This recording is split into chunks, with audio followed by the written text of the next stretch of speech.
श्री सद्गुरु महाराज की जय।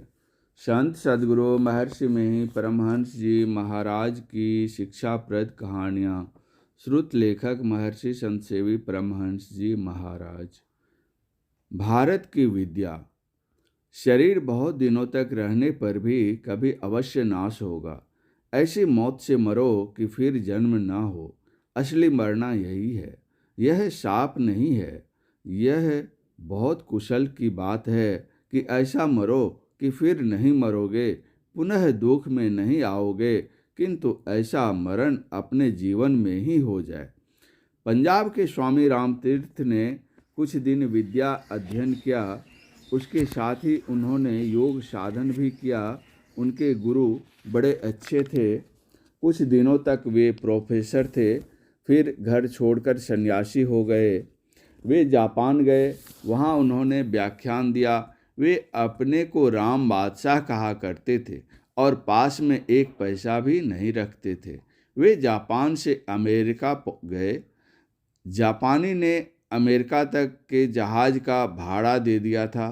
अमेरिका पहुंचने पर वहां के लोगों ने पूछा कि तुम कितने रुपये साथ लाए हो जो यहाँ उतरोगे।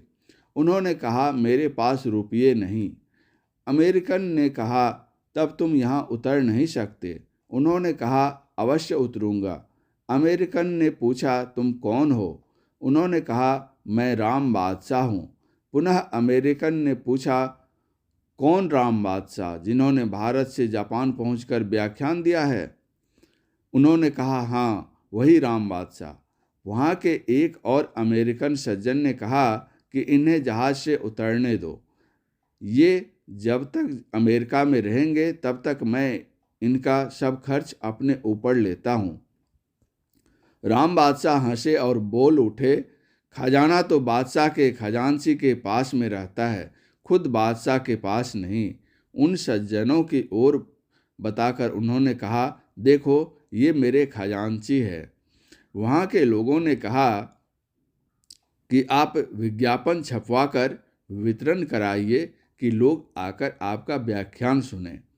राम बादशाह ने कहा कि मैं इस तरह विज्ञापन वितरण नहीं करता हूँ। शहर के अच्छे अच्छे डॉक्टर मेरे पास आवें, सिवाय उनके और कोई दूसरे नहीं आवे। वे ही डॉक्टर मेरे विज्ञापन होंगे। ऐसा ही हुआ। डॉक्टरों से उन्होंने अपने शरीर की जांच करवाई। डॉक्टरों ने अपनी जांच में उनके शरीर को बिल्कुल मृतक पाया। दिल की धड़कन और नाड़ियों के स्पंदन सभी बंद थे। फिर वह जिंदा कैसे हैं, यह देखकर डॉक्टर घबराए। राम बादशाह ने कहा कि शरीर सब दिन मृतक है, मैं जिंदा था, अभी जिंदा हूँ और जिंदा रहूँगा। यही भारतीय योग विद्या है। श्री सद्गुरु महाराज की जय।